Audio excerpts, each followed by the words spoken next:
Hi மக்களே, இது வந்து நேற்று ஈவினிங் எடுத்தது. ஸோ நேற்று வெள்ளிக்கிழமைனால வீட்டில் ஈவினிங் வந்து சாமி கும்பிட்டுட்டு கோயிலுக்கு போகலாம் அப்படின்னு சொல்லி, ஏன்னா வாரம் வாரம் செவ்வாய் வெள்ளி வந்து நாங்கள் அங்காளம்மா கோயில் போவோம் ஃபேமிலியாக. நானும் ஹஸ்பண்ட் பாப்பா 3 பேருமே போவோம். ஸோ அதனால் வீட்டில் விளக்கேற்றிட்டு இருந்தேன். அவங்க கிளம்ப கொஞ்சம் லேட்டாக இருந்துச்சு. என் பொண்ணு வேறு டைம் ஆயிடுச்சுமா, எவ்வளோ நேரம் கிளம்புவீங்கன்னு புலம்பிகிட்டே இருந்தா. சாமியும் கும்பிட்டாச்சு, வாங்கம்மா போகலாம் வாங்க. அவளுக்கு வந்து வெளியே போகணுன்னா ரொம்ப பிடிக்கும். ஸோ அதனால் கிளம்பியாச்சு, பைக்கில் போயிட்டுருக்கோம். நான் வந்து சென்னையில் இருக்கேன். ஸோ சென்னையில் இருக்க அங்காளம்மா கோயில் மின்ட்டில் இருக்கோம். ஸோ அங்கே அங்காளம்மா கோயில் அங்கே தான் நாங்கள் போவோம் ரெகுலராகவே. நான் வந்து ப்ரெக்னென்ட் ஆகிறதுக்கு முன்னாடியிலேருந்தே நான் அங்கே போயிட்டுருந்தேன். நான் அங்கே தான் வேலை பார்த்துட்டு இருந்தேன். ஸோ அங்கே போயிட்டுருந்தேன். சாமிலாம் செம்ம க்ரௌடு. அங்கே சாமிலாம் கும்பிட்டதுக்கப்புறம் சாப்பிட வந்துட்டோம். வீட்டில் எதுவும் செய்யலை சொல்லிட்டு வீட்லேயே சாப்பிட்டு போர் அடிக்குது. ஹோட்டலில் நானும் ஆர்டர் பண்ணியிருந்தேன், நானும் பன்னீர் பட்டர் மசாலாவும். ஸோ அதை சாப்பிட்டுட்டு இருந்தேன். அப்புறம் நைட்டு நாங்கள் ஸ்டே பண்ணுறதுக்காக வடிவுடையம்மன் கோயிலுக்கு வந்திருந்தோம், திருவெச்சூர் வடிவுடையம்மன் கோயிலுக்கு. ஸோ வீட்டிலேருந்து பிரசாதம் வந்து ரெடி பண்ணிட்டு போயிட்டோம். ஏன்னா எங்கள் மாமியார் வேண்டிகிட்டு இருந்தாங்க போல், சாப்பாடு வந்து கொடுக்குறோம் அப்படின்னு, அன்னதானம் பண்ணுறோன்னு சொல்லிட்டு. ஸோ அதனால் பிரசாதம் ரெடி பண்ணிவிட்டு போய் என் ஹஸ்பண்ட் கையால் எல்லாருக்குமே கொடுத்தாங்க. ஆனால் அங்கேயுமே செம்ம க்ரௌடு. போகவே அப்படியே எப்படி சொல்கிறது, அப்படியே நெரிச்சிட்டே வர மாதிரியே இருந்துச்சு. ஆனால் இதுதான் ஃபஸ்ட் டைம் நானும் நைட்டு ஸ்டே பண்ணுறது. என் கல்யாணம் ஆகிறதுக்கு முன்னாடி என் அப்பா அம்மா கூட அவங்களுடைய குலதெய்வ கோயிலுக்கு மதுரையில் இருக்குது அவங்களோடது. ஸோ வருஷம் கூப்பிட்டு போயிடுவாங்க எங்கள் அப்பா. அதுக்கப்புறம் கல்யாணம் ஆனதுக்கப்புறம் என் மாமியாருக்குன்னு குலதெய்வம் கோயில் இருக்குது, பட் அவங்களுக்கு தெரியாதான் எங்கே இருக்குது என்ன இருக்குதுன்னு சொல்லிட்டு. ஸோ முனீஸ்வரன் சொல்லிட்டு நாங்கள் சென்ட்ரல் கிட்டே இருக்க அந்த முனீஸ்வரை தான் வந்து எங்கள் மாமியார் சாமி கும்பிடுவாங்க. என் பொண்ணுக்கு ஃபஸ்ட்டு மொட்டை கூட அங்கே தான் எடுத்தோம். ஸோ அவங்களுக்கு கோயில் தெரியாதனால சரி நைட்டு நம்ம சிவராத்திரிக்கு சிவன் கோயில் மாதிரி தங்கணும்னு சொல்லிட்டு இங்கே போனோம். அப்புறம் இந்த மாதிரி ஃபார்ம் ஒன்று கொடுத்தாங்க. இப்போ எல்லா கோயிலையும், சிவன் கோயில் எல்லாத்துலேயும் வந்து இந்த மாதிரி ஃபார்ம் ஒன்று கொடுக்குறாங்க. ஏன்னா நம்ம நமச்சிவாயா ஒரு 108 டைம் எழுதணும்னு சொல்லிட்டு ஃப்ரண்ட்டில் 108 டைமு, பின்னாடி ஒரு 108 டைம் எழுதிட்டு நம்ம பேர் போட்டு நம்ம அட்ரஸ் போட்டுட்டு நமக்கு என்ன பிரார்த்தனை என்ன நடக்கணும்னு சொல்லிட்டு இது நம்ம எழுதணும்னு சொல்லிட்டு அதை எழுதிட்டு இருந்தேன். நான் எங்கள் ஃபோனை கையில் வச்சுட்டே எழுதினேன். அந்த ஹேண்ட் ரைட்டிங்கே வந்து ரொம்ப இதுவாக இருந்துச்சு. பாருங்கள் எவ்வளோ கூட்டம் பாருங்கள். இந்த கூட்டத்திலே போய் நாங்கள் இடத்த பிடிச்சி உட்காந்து ஒரு 12:15 வரைக்குமே அங்கே தான், 12:30 வரைக்கும் அங்கே இருந்தோம். ஏன்னா அந்த டே முடியணும், 12 மணிக்கு மேலேனா மறுநாள் பிறந்துருச்சுன்னு சொல்லிட்டு 12:15 வரைக்கும் அங்கே இருந்துட்டு அப்புறம் நாங்கள் கிளம்பிட்டோம். அங்கே பரதநாட்டியம்லாம் போட்டிருந்தாங்க. ஸோ நான் வந்ததே வந்து 1 மணிக்கு தான் வீட்டுக்கே வந்தோம். கரெக்டாக தூங்குறதுக்கு 1:30 ஹவர் ஆயிடுச்சு. அப்புறம் 1:30 3 மணிக்கு எழுந்தேன். நான் கரெக்டாக 3:15 எழுந்தேன். குளிச்சுட்டு வந்துட்டு நேற்று எந்த வேலையுமே பார்க்கல, வெறும் பாத்திரத்தை மட்டும் தான் விளக்கி வச்சுட்டு போனேன். மற்றபடி வெளியே போட்ட கோலமோ எந்த வேலையும் முறை வசூலாக செஞ்சுட்டு போயிட்டேன் நான். ஸோ வெளியே போட்ட கோலம் அதெல்லாம் வந்து க்ளீன் பண்ணவே இல்லை. எழுந்தோடனே அதை தான் பெருகி எடுத்துகிட்டு இருந்தேன். அந்த கோலப்பொடியெலாம் எடுத்து நான் வந்து இந்த அரிசி கோலமாவில் தான் ட்ரை பண்ணலான்னு இருக்கேன். ஏன்னா கோலமாவு வந்து காற்றடிச்சா அப்படியே பறந்துடுது. எங்களது வேறு டைல்ஸ் வேறையா. ஸோ அந்த ஒயிட் டைல்ஸுக்கு நான் கோலம் போட்டாலும் தெரிய மாட்டேங்குது. ஸோ அதனால் அந்த இது போடணும், கலர் வச்சு அரிசி மாவில் கொஞ்சம் மஞ்சள் கலந்து போட்டால் தெரியும்.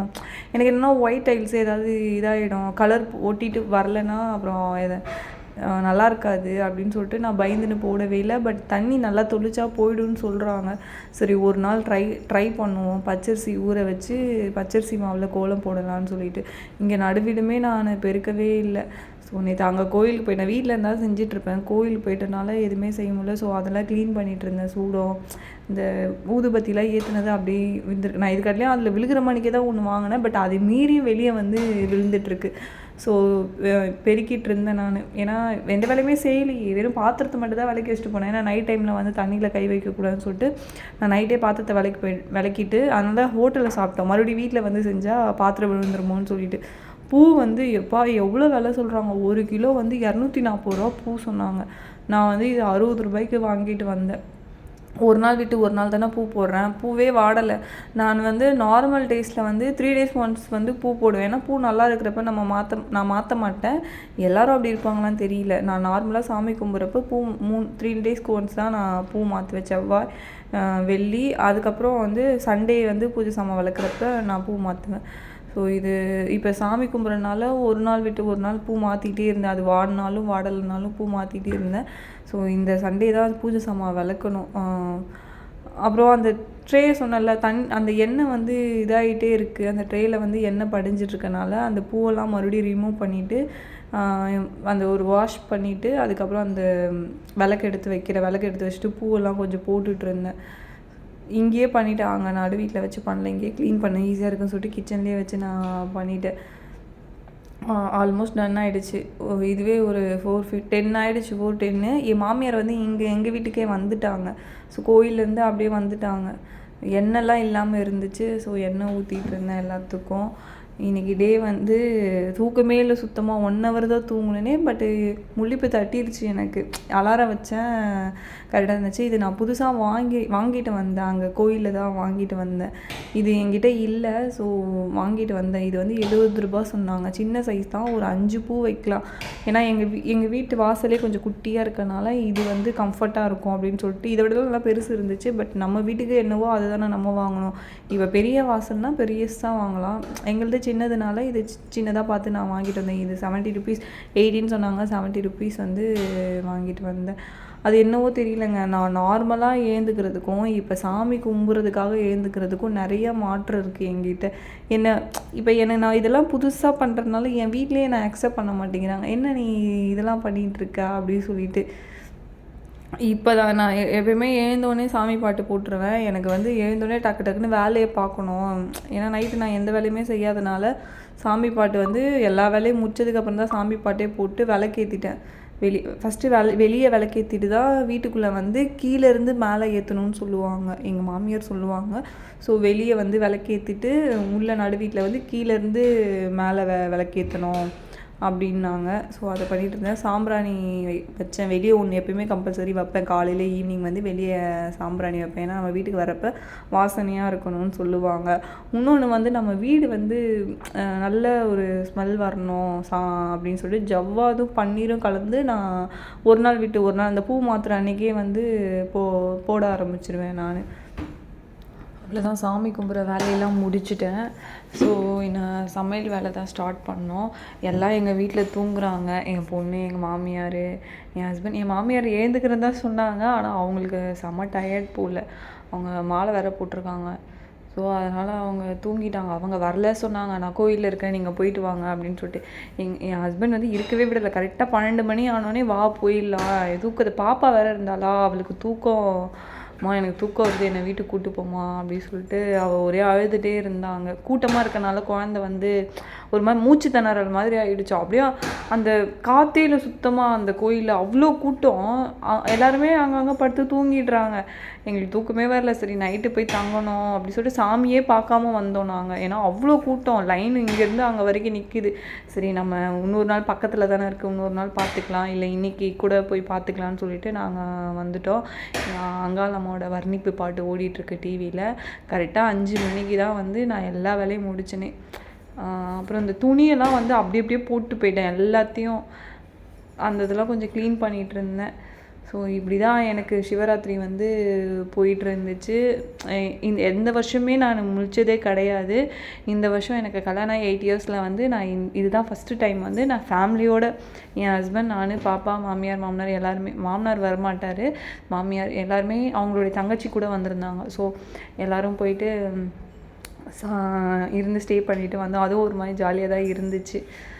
காஃபி போட்டுட்ருந்தேன். எல்லாம் தூங்கின்னு இருக்காங்க. நான் 3 மணிக்கு எழுந்துட்டுருக்கனால அக்கம் பக்கத்துலலாம் வந்து எதனா நினைப்பாங்களா, என்ன 3 மணிக்கு எழுந்திரிச்சு இந்த பொண்ணு சாமி கும்பிடுது அப்படி சொல்லிட்டு. திடீர்னு பண்ணாதவங்க பண்ண ஆரம்பிச்சிட்டா எல்லாருமே ஒரு மாதிரி பார்ப்பாங்களா, என்ன 3 மணிக்கு 10 மணி வரைக்கும் சண்டேலாம் ஆச்சுன்னா 10-11 மணி வரைக்குமே எங்கள் வீட்டு கதவு திறக்காது, தூங்கிட்டு இருப்போம் நாங்கள். ஏன்னா சண்டே ஒரு நாள் தான் வீட்டில் வந்து ஃப்ரீயாக இருப்போம். ஸோ அப்போ தான் நல்லா தூங்க முடியும்னு சொல்லிட்டு தூங்குவோம். இப்போ என் கண்ணே பார்த்திங்களா எப்படி வீங்கிட்டுருக்குன்னு, தூக்கம் இல்லாமல். நான் கடவுளுக்காக பண்ணுற நல்லதே நடக்கும் அப்படின்றதுக்காக. அப்புறம் இன்றைக்கி எங்கள் வீட்டில் பார்த்திங்கன்னா சாம்பார், உப்பு சாம்பார் எங்கள் வீட்டில். அது காய்கறிலாம் எதுவுமே கிடையாது. அது எங்கள் அம்மா வந்து உப்பு சாம்பார் சொல்லுவாங்க. எங்கள் அப்பாவுக்கு வந்து அது ரொம்ப ரொம்ப பிடிக்கும். பட் இப்போ எங்கள் அப்பா இல்லை, அவர் இறந்து 3 இயர்ஸ் ஆகுது. ஸோ எங்களை விட்டு போயிட்டு சாப்பாடுக்கு ஒலை வச்சேன். உப்பு சாம்பார், அப்புறம் கத்திரிக்காய் வந்து தொக்கு மாதிரி பண்ணலாம். வெறும் கத்திரிக்காய், வெங்காயம், தக்காளி மட்டும் போட்டுட்டு தொக்கு மாதிரி பண்ணலாம், நல்லாயிருக்கும் சாம்பாருக்கு. காய் இல்லாமல் காயில் சாம்பாரில் காய் போட்டால் கூட எங்கள் வீட்டில் சாப்பிட மாட்டாங்க. நான் அப்படியே போடுற மணிக்கு இருந்தால் கூட கத்திரிக்காய் முருங்கைக்காய் போடுவேன், இல்லைனா வெண்டைக்காய் போடுவேன். இதை தவிர வேறு ஏதாவது கேரட் பீன்ஸோ அப்படியே போட்டால் அது அப்படியே நிற்கும், சாப்பிட மாட்டாங்க. எனக்கு சுத்தமாக பிடிக்கும் சாம்பாரே, எனக்கு பிடிக்காது. என் ஹஸ்பண்ட் சாம்பார் பிடிக்கிறதுனால இல்லை நம்ம காரக்குழம்பு இந்த மாதிரி நிறைய மிளகாத்தூள் சேர்க்குற குழம்பா சாப்பிடக்கூடாதுன்னு சொல்லிட்டு தான் வீக்லி ஒன்ஸ் வந்து ரசம், தயிர் இல்லைனா இந்த மாதிரி சாம்பார் வச்சுருவேன் காரம் கம்மி பண்ணுறதுக்காக. இன்னும் வரதெல்லாம் ஃபுல்லாக வெயில் சீசன் வேறு இல்லை. ஸோ அதனால் காரம் எவ்வளோக்கு எவ்வளோ நம்ம குறைக்கிறோமோ அவ்வளோக்கு அவ்வளோ நல்லது வெயில் சீசனில். ஸோ ஜூஸு அந்த மாதிரி நிறைய குடிக்கணும். என் ஹஸ்பண்ட் வேறு வெளியில் அலைகிற வேலை தான், ஆஃபீஸில் உட்கார வேலை கிடையாது, மார்க்கெட்டிங்கில் இருக்காங்க. ஸோ அவங்களுக்கு வந்து டெய்லி ஒரு ஜூஸ் கொடுத்தே ஆகணும். ஏன்னா வெயில் தாங்க முடியாது, அவ்வளோ வெயில் அடிச்சிட்ருக்கு. நான் ஆஃபீஸில் இருக்கிறனால எனக்கு பிரச்சனை இல்லை. நான் காலையில் மார்னிங் ஆஃபீஸ்க்கு வரப்போ ஒரு 10:30க்கு தான் நான் வருவேனே. ஸோ அப்போயே அவ்வளோ வெயில் இருக்குது. அவங்க வந்து ஈவினிங் வரைக்குமே அந்த வெயிலில் சுற்றிட்டு இருக்கணும். அப்போ அவங்க நிலமெல்லாம் நினச்சி எத்தனை ஜூஸ் குடிப்பாங்க ஒரு நாள் அந்த ஜூஸ்னால கோல்டும் ஆக வாய்ப்பு இருக்குது. அப்படியே பொறுமையாக செஞ்சிட்டு இருந்தேன் நான். ஏன்னா மார்னிங் வந்து லேட்டாக இருந்துருச்சுன்னா அரிபரியாக செய்யணும். அது காய் வெந்திருக்கா வேகலையா, இல்லை மிளகாத்தூள் வாசனை அடிக்குதா, சாப்பாடு வெந்திருக்கா, பருப்பு வெந்திருக்கா, இதே ஒரு மைண்டில் ஓட்டிட்டு அவசரமாக வேலைக்கு போகிறவங்களாம் என்ன பண்ணுவாங்க, ஹரிபரியாக செஞ்சுட்டு போவாங்க. நமக்கு உட்கார கூட டைம் இருக்காது.